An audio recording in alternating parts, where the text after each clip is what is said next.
আজকে আমরা inorganic chemistry কোনো একটি অণুর গঠন সম্পর্কে জানব এবং সেই অণুটির কেন্দ্রীয় পরমাণুর সংকরায়ন কী হয় সেই সম্পর্কে একটি সূত্রের সাহায্যে ব্যাখ্যা করব। তাহলে কোনো একটি অণুর কেন্দ্রীয় পরমাণুর সংকরায়ন অবস্থা জানতে গেলে আমাদের এই সূত্রটির সাহায্য প্রয়োজন হয়। একটি অণুর মধ্যে যে পরমাণুর সংখ্যা কম তাকে কেন্দ্রীয় পরমাণু বলছে এবং তার সঙ্গে যে অন্যান্য পরমাণুগুলি যুক্ত থাকে তাকে পার্শ্ববর্তী পরমাণু বলা হয়।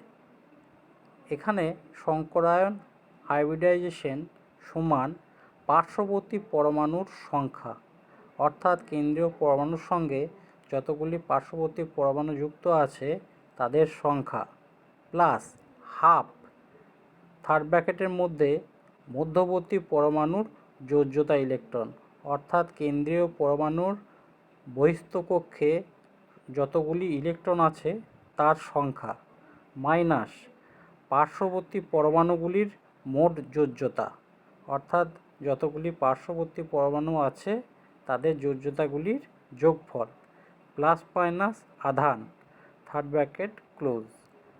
এখানে বলে রাখি এই প্লাস মাইনাস আধান এটা বলা হয়েছে অ্যানায়ন এবং ক্যাটায়নের ক্ষেত্রে।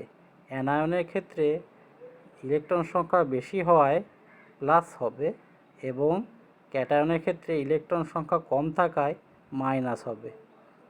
যতগুলি আধান থাকবে অর্থাৎ প্লাস বা মাইনাস ততগুলি ইলেকট্রন ক্যাটায়নের ক্ষেত্রে বিয়োগ হবে এবং অ্যানায়নের ক্ষেত্রে ততগুলি ইলেকট্রন যুক্ত হবে।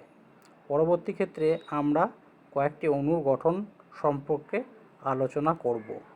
এক্ষেত্রে বলে রাখি যে সংকরায়ন কেন্দ্রীয় পরমাণুর যে সংকরায়ন অবস্থা আছে সেই সংকরায়ন অবস্থা জেনে আমরা অণুগুলির গঠন জানতে পারব।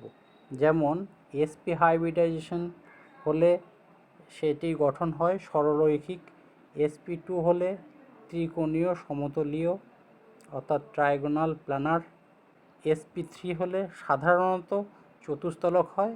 এর আবার অনেকগুলো ভাগও আছে। বন্ধন জোড় এবং ইলেকট্রন জোড়ের সংখ্যা দেখে গঠনটা সেই ভাগগুলো আমরা জানতে পারব।